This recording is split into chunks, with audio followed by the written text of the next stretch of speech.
¿Cómo están? Muy buenas tardes, qué gusto que terminen con nosotros la semana. Hoy viernes vamos a estar platicando sobre las audiencias y sus derechos. Tenemos también las notas de Miroslava y además este viernes regresan las cápsulas de nutrición. Cuéntenos cuáles son las cápsulas que más les gustan, cuáles les gustaría ver y también qué tema les gustaría que abordáramos. Para eso están nuestras redes sociales, están abiertas en todo momento, ustedes ya las conocen. Sigamos haciendo juntos este programa.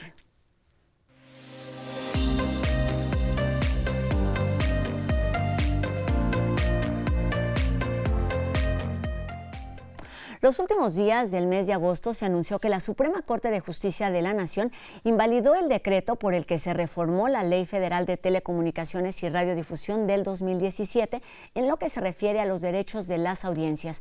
Esta medida ha causado inquietud entre los sectores involucrados, pero bueno, para entender en qué consiste esta ley, si se trata de una decisión adecuada y finalmente cómo impacta a las audiencias, está aquí con nosotros el día de hoy en la UNAM Responde la maestra en comunicación Laura Martínez Águila, quien es defensora de audiencias del Instituto Mexicano de la Radio, el IMER, y que también ha estado aquí en algunos programas de TV UNAM. Bienvenida, Laura. Hola, Rosa, muchas gracias por la invitación, qué gusto estar acá. Pues bienvenida y empecemos hablando de este tema. En algunos otros espacios hemos hablado pues del papel de los defensores de las audiencias, en donde pues están ahí involucrados los derechos de las audiencias, pero hoy es el tema central, así es que empecemos por ahí. ¿Cuáles son, cómo se entienden y por qué es importante que sean pues considerados esto, una figura jurídica legal que tenga un peso en verdad importante y no solo dependa de las radiodifusoras o de las televisoras? Es una pregunta clave, Rosa, te lo agradezco, sobre todo el énfasis que le diste al último, porque los derechos de las audiencias reconocen que todas las radioescuchas y todos los televidentes somos sujetas de derecho ante la ley y que los concesionarios deben de respetarnos en ese sentido. ¿Qué implica que seamos sujetas de derecho? Bueno, los derechos de las audiencias expanden el derecho humano de acceso a la información y por ende la libertad de expresión.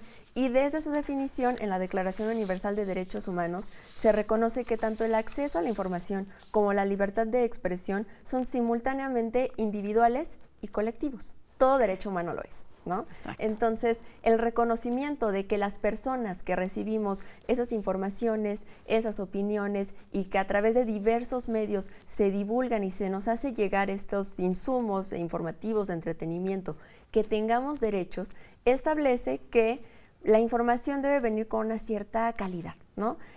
Un ejemplo al cual he recurrido es, por ejemplo, el derecho humano de acceso a la vivienda, ¿no? Y a una vivienda digna.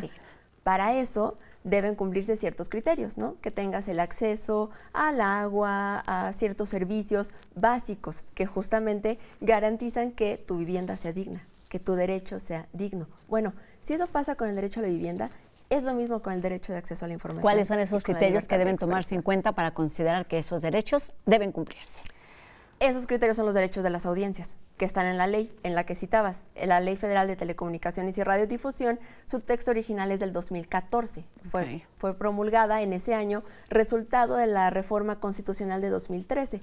Entonces, en concreto, el capítulo sobre los derechos de las audiencias comienza en el artículo 256, comprende el artículo 258 sobre los derechos de las audiencias con discapacidad, y finalmente, del 259 al 261, tiene que ver con que la existencia de las defensorías de audiencias es también un derecho de las audiencias.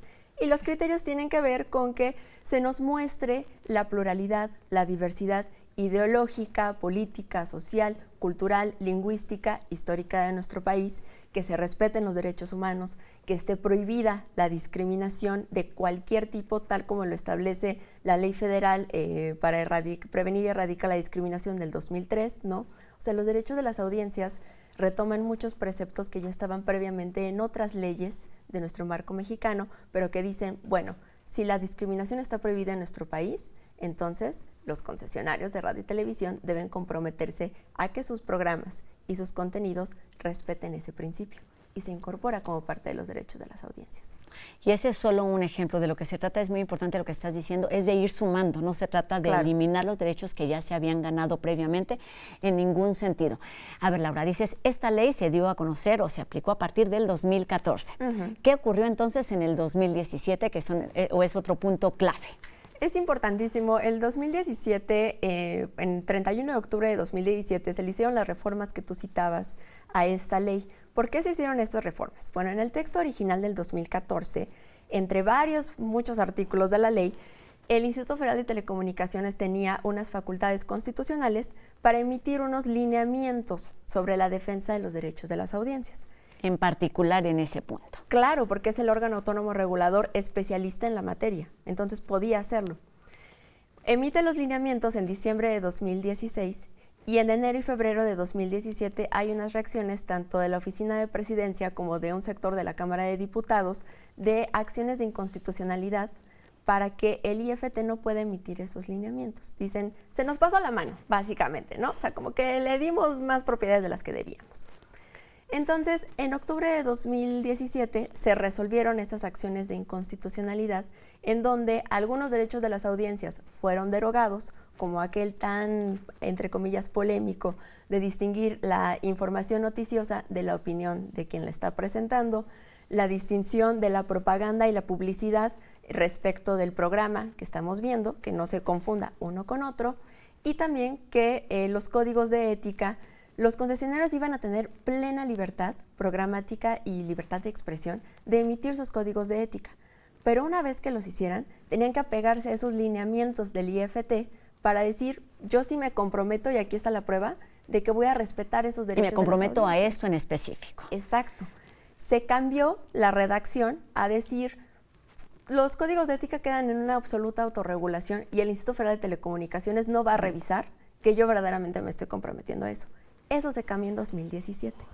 El que ahora la Suprema Corte diga, por los procedimientos y cómo se llevó a cabo, todo lo que le cambiaron a la Ley Federal de Telecomunicaciones y Radiodifusión en el 2017 queda inválido, en realidad nos da una expectativa, la moneda está en el aire, pero nos da una muy buena expectativa a que lo que se decía originalmente en el texto del 2014 pueda ser implementado nuevamente. Para ir aclarando puntos, porque podría parecer como mucha información y además confusa, son momentos importantes, lo que ocurrió con la ley de 2014, lo del 2017, ahora el 2022. Lo que se cambió no es la ley, sino la adecuación que se hizo a esa ley del 2017. Correcto. ¿Cómo impacta esto en la vida cotidiana de las audiencias, de los responsables? Y quizá para responder esta pregunta tendrías que ayudarnos a entender quiénes son los actores involucrados en este tipo de medidas y en esta ley en particular. Ya. Cuando hablamos de concesionarios de la radiodifusión es básicamente quiénes son los dueños nos vamos a poner marxistas, ¿no? De los medios de producción, de lo que vemos en radio y televisión. Entonces, los principales, responsables ya están en la ley. Eso no ha cambiado, no siguen en la ley desde 2014. Es todo concesionario de la radiodifusión es el sujeto obligado por ley a respetar estos derechos de las audiencias. Y de ahí se extiende hasta, podríamos pensar a la punta del iceberg, como tú y como yo, Rosa, tú que tienes un programa aquí en TV UNAM, la Defensoría de Audiencias del IMER, que tiene un programa semanal, que nos comprometamos justamente a que los derechos de las audiencias nunca estuvieron en suspensión. Ese artículo 256 nunca entró en suspensión. Lo que ahora queda es que las audiencias tendrían como más reforzados por ley, y que además recordar que los derechos de las audiencias están ahí marcados en el artículo constitucional, el 6º, ¿no? A partir de la reforma del 2013. Lo que nos fortalece es decir, hay un compromiso y una obligación por ley y constitucional a que toda persona que esté frente a los medios de comunicación se apegue a esos estándares del respeto a un derecho humano. Y de ninguna manera es censura, Rosa, es simplemente darnos una guía de lo que vamos a decir y cómo lo vamos a decir, a qué criterios puede y debe apegarse, respetando esa dimensión colectiva de la libertad de expresión. Teniendo muy en claro que estamos ocupando un lugar y estamos manejando algo que a veces también es muy complicado de entender, que es la información, que es un derecho público y todas las implicaciones y el impacto que puede llegar a tener el tener una o una mala información. Esto es importante. Háblanos de la información, que es pues la materia prima, digamos, con que trabajamos los medios de comunicación. Sí, totalmente. Totalmente. Mira, te voy a poner un ejemplo. Todo lo que ha pasado en Ucrania, ¿no? Desde la invasión de las tropas rusas, ya hace más de 6 meses, hemos escuchado, o muy al inicio, algunos medios de comunicación decían la Tercera Guerra Mundial, y de repente hasta se convirtió trending topic, ¿no? En las redes sociales. Estaban en la libertad de hacerlo, de ejercer su libertad de expresión y opinar de esa forma. Sí, claro, podían expresarlo. Y nadie se los limitó y nadie se los impidió al grado que lo dijeron. Pero eso nos permitía a las audiencias entender por qué Rusia había invadido Ucrania, nos daba el contexto de la relación geopolítica e histórica de estos dos países, no necesariamente. Ahí tenemos una distinción de información y opinión. Podríamos opinarlo y lo pueden seguir haciendo, pero la información es lo que decía Rosa, es la materia prima y la información nos da contexto y no hay que hacer como la notita de opinión, información. Eso es una reducción al absurdo, ¿no? O sea, es un ejercicio mucho más complejo y más responsable a lo que nos llevan los derechos de las audiencias. Platícanos, Laura, ¿por qué fue tan controvertido, por qué fue tan atractivo, tan sonado este caso de lo que ocurrió justo el 29 de agosto, en donde hubo pues distintos pronunciamientos, incluso distintos medios públicos, entre ellos el IMER, pues hicieron un pronunciamiento público en donde daban su postura de lo que ocurrió? Antes de explicarnos cuál fue la postura en particular del IMER y de estos medios, platícanos por qué crees que fue como justo tan sonado y por qué creó tanta confusión. Claro, genera mucha confusión porque hay muchos intereses, sobre todo de los concesionarios de uso comercial, ¿no? Que tienen esta condición de uso comercial en la radiodifusión, porque hay derechos de las audiencias, justamente los que se buscaron derogar en el 2017, que harían cambiar el tipo de modelo económico y lucrativo que tienen. Si la información y la opinión tienen que distinguirse del programa, ¿no? De la programación, entonces cambia el rol que desempeñas con tus patrocinadores. Entonces, esto nos dice, es que censura, que nos quieren moderar, los defensores nos van a venir a sacar del aire. En ningún momento está eso en la ley. Entonces, se genera confusión porque hay una intención de que las audiencias no conozcan por dónde van sus derechos. Cuando tú conoces un derecho y sabes cómo ejercerlo, sabes de qué manera reclamarlo y no nada más aventar la piedra a ver a quién le cae, ¿no? No sé cómo decirlo, pero bueno, en pocas palabras, entonces estas leyes y estos lineamientos que tenían que aplicarse a todos los medios de radiodifusión y de televisión son interpretados y aplicados de manera distinta, dependiendo un poco si son medios públicos y son medios privados por los intereses de cada medio. Bueno, no tendrían por qué ser interpretados a la voluntad de cada quien. La ley es muy clara y, como lo dices, aplica a todos los concesionarios. Uso comercial, uso público, uso social, que permite el reconocimiento de la comunicación comunitaria en nuestro país. Pero se hace de una manera tramposa a decir estos lineamientos, a dar la idea de que todo tipo de regulación es censura. Y no es cierto. Si revisamos, por ejemplo, la Convención Americana de Derechos Humanos o a la Comisión Interamericana también de Derechos Humanos y su Relatoría Especial para la Libertad de Expresión, vamos a ver que el derecho a la libertad de expresión nos dice no debe existir ningún tipo de censura previa, pero sí debe estar considerando responsabilidades ulteriores. ¿A qué se refiere con esto? ¿A qué se refiere? Sí, el respeto a los derechos de los demás, básicamente, teniendo en cuenta de que todo derecho humano está concatenado. Por ejemplo, lo que te decía, el respeto a la no discriminación, claro, el respeto a que se promueva la igualdad de género, y esos son nuestros derechos como audiencias en la ley. El artículo 226, por ejemplo, se enfoca en el desarrollo integral de niñas, niños y adolescentes. Les reconoce como audiencias de los medios de comunicación y viene ahí todo un listado de qué deberían promover los medios de comunicación promoviendo el desarrollo de niñas, niños y adolescentes. Entonces, estas son las responsabilidades de la libertad de expresión. ¿Qué sucede con esta reforma, con esta ley, con este nuevo pronunciamiento de la Suprema Corte de Justicia de la Nación? Es decir, es una regresión a lo que se estaba viviendo en el 2014, que tanto se toma de lo que ocurrió en el 2017. Y pregunto esto para entender hacia dónde va, qué sigue, qué es lo que decías, la moneda un poco está en el aire. Platícanos cuáles son los posibles panoramas. Sí, justo la moneda está en el aire, Rosa, porque yo no me atrevería a decir que retomar el texto de 2014 sea una regresión. Al contrario, sería un regreso a favor de los derechos de las audiencias, porque no había derechos derogados antes de 2017. En 2017 se derogaron. Antes de 2017, el Instituto Federal de Telecomunicaciones tenía ciertas facultades constitucionales que lo fortalecían como un órgano autónomo regulador en la materia, tanto radiodifusión como telecomunicaciones. Es algo que no se tendría que haber perdido en el 2017. Exactamente.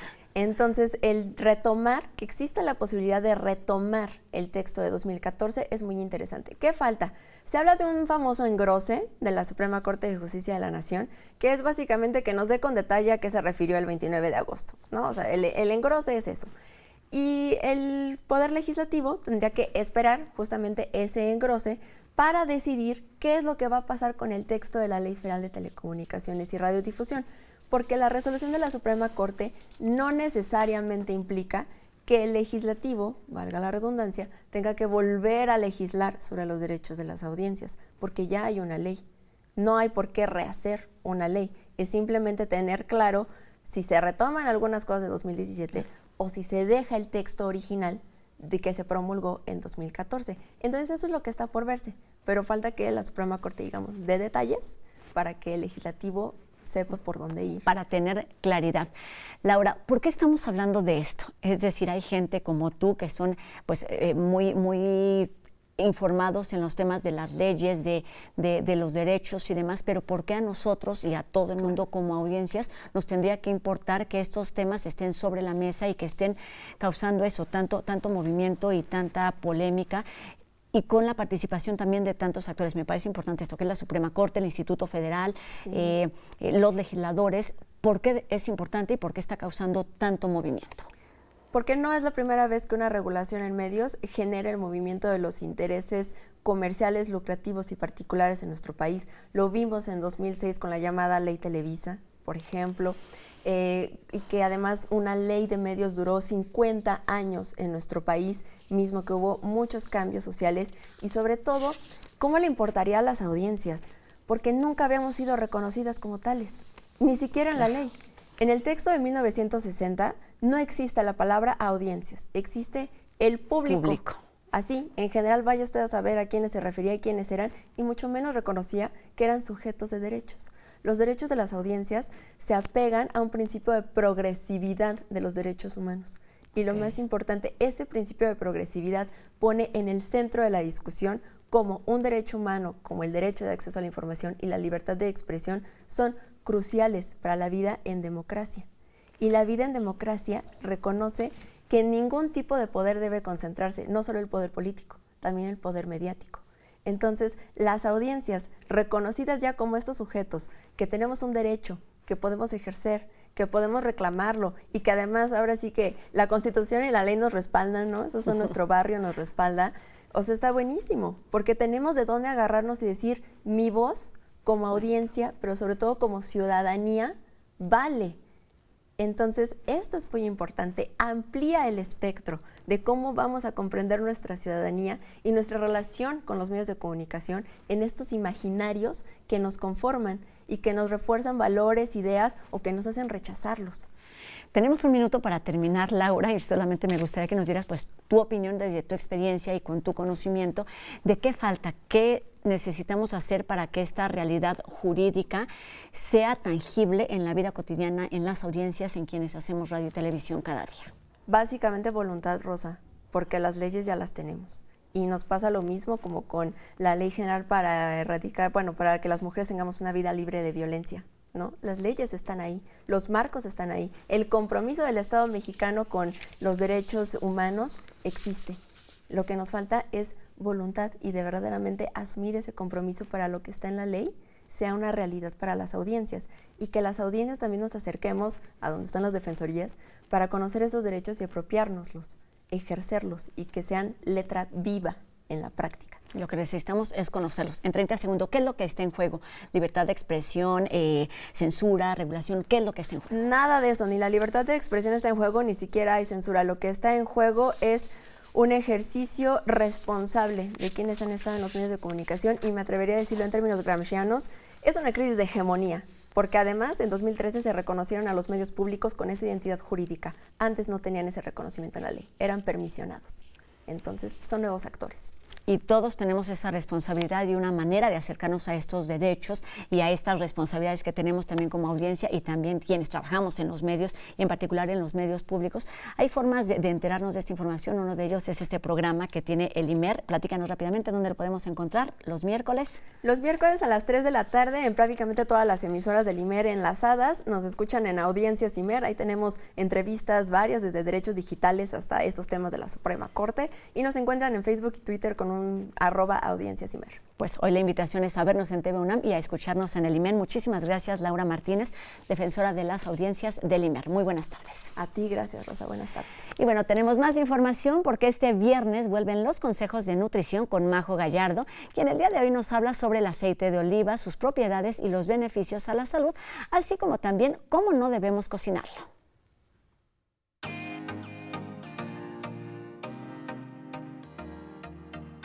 Hola, ¿cómo están? Soy Majo Gallardo, nutrióloga clínica y deportiva, y el día de hoy voy a hablar de un superalimento que es el aceite de olivo. Todo el mundo me cocina con aceite de olivo, todo el mundo presume que cocina con aceite de olivo, pero ¿qué creen? Cocinar con aceite de olivo es de los errores más grandes que uno puede hacer. ¿Por qué razón? El aceite de olivo es súper sensible al calor y a la luz. Es por eso que en la mayoría vienen en botellas como un poco más oscuras, porque son sensibles al paso de la luz. Además de que se oxidan en el momento en el que entran en calor. Entonces quiere decir que cuando los pones en un sartén, se oxida así y es como si estuvieras comiendo margarina, y aparte le quita todas las propiedades. Para que puedas obtener todos los beneficios del aceite de olivo, lo tienes que utilizar en crudo. Lo puedes poner encima de verduras o en una ensalada, encima de un pescado o de una carne. Y te voy a decir cuáles son los beneficios del aceite de oliva. El primero es que disminuye el riesgo de enfermedades cardiovasculares. Eso es porque aporta aceites poliinsaturados, que son aceites buenos que a nuestro cuerpo le funcionan. Mejora el tránsito intestinal y también ayuda a la acidez gástrica. Entonces, si tienes problemas de gastritis o estreñimiento, puede ser un muy buen aliado. Además de que tiene propiedades antiinflamatorias, es fuente de antioxidantes y reduce niveles de colesterol. Así que, ya saben, si van a consumir aceite de olivo, siempre en crudo, nunca en sartén, para que puedan obtener sus beneficios.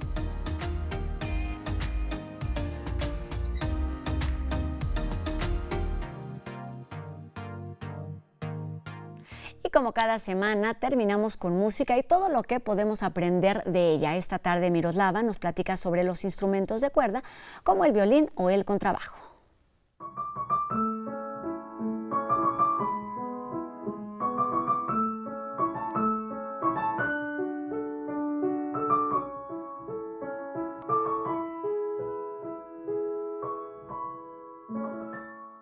Hola a todos, bienvenidos a las notas de Miroslava.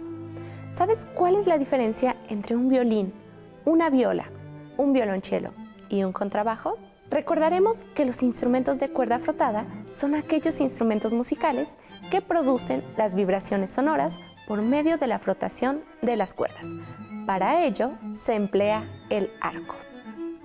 Para obtener gamas sonoras graves o agudas, los instrumentos se construyen con distintos tamaños. Cuanto mayor sea la longitud de las cuerdas, más grave es su sonido. Cuanto más gruesa sea la cuerda, más grave es el sonido también. Y cuanto más tensa esté una cuerda, más agudo es su sonido. Los instrumentos más utilizados de esta familia son el violín, la viola, el violonchelo y el contrabajo. El violín y la viola lucen muy similares a primera vista, y ambos instrumentos se sostienen debajo de la barbilla y con un brazo estirado. Sin embargo, el violín es más pequeño y por lo tanto el sonido que produce es más agudo. La viola, en cambio, al ser más grande, produce un sonido más grave de tesitura media. El sonido también se describe a menudo como más suave, redondo y aterciopelado. El violonchelo es claramente más grande y tiene un registro grave. Su sonido es potente y nítido. Dada su dimensión, se tiene que tocar sentado y con él entre las rodillas. El contrabajo es el más grande de la familia y por lo tanto el que produce el sonido más grave. Debido a su gran tamaño, el ejecutante toca el instrumento de pie. Cuéntame, ¿conocías la diferencia entre estos instrumentos? Te leo a través de mis redes sociales. Me puedes encontrar en Facebook como Miroslava Gli y en Instagram y TikTok como @miros_gli. Nos vemos muy pronto. Seguramente ya están enterados, pero hoy queremos recordarles que este 10 de septiembre comienza la temporada 2022 de la Organización Nacional Estudiantil de Fútbol Americano, la UNEFA. Y bueno, una buena noticia es que TV UNAM transmitirá los partidos del equipo de Pumas CU los sábados de septiembre y octubre. Y bueno, si sigue avanzando, pues también estaremos atentos a las siguientes transmisiones. Por lo pronto son el 10 de septiembre, 8 de octubre, 15 de octubre y 22 de octubre. Sigamos estos partidos a través de nuestra pantalla en TV UNAM. Y con esto también terminamos nuestro programa de hoy. Gracias a ustedes que nos acompañan del otro lado de la pantalla. Gracias a todos quienes hacen posible este programa día con día. Y pues la invitación a que nos acompañen el próximo lunes en una nueva emisión de La UNAM Responde, por supuesto 2:30 por TV UNAM. Adiós.